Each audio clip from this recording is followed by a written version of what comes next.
Assalamualaikum. Okey, Lani Nabila ada dekat kawasan perindustrian Padang Tembak Pengkalan Cepa dah. Kita ada kilat untuk disewakan. Cuma Lani Nabila dekat tingkat 1.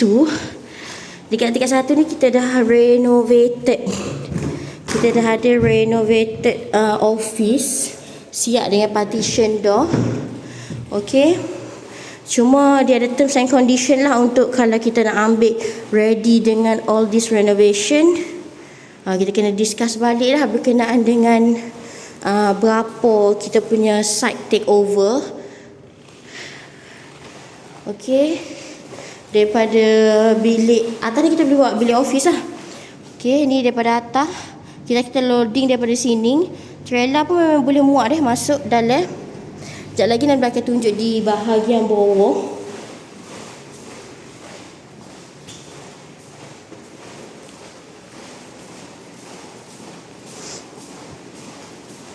Okey. Ni dari pandangan dari atas deh. Pandangan dari atas memang well kept punya building. Dan kita dah ada ready juga bomber punya facilities lah. Ni memang ada CF siap-siap. Okey, jom Nabila tunjuk ke bawah pula dah.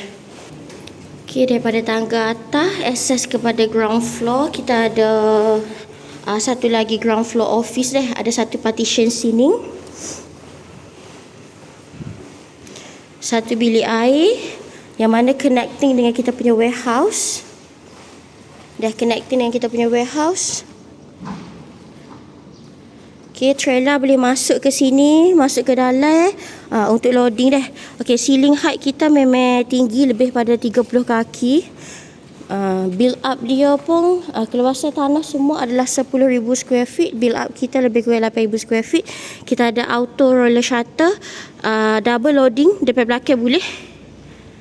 Okey, dekat belakang sana kita ada office, small office.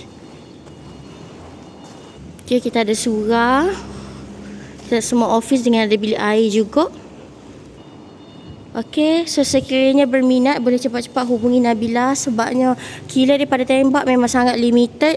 Ini baru stok baru yang kita dapat lah. Yang ni akan clear dalam akhir bulan 4 ni.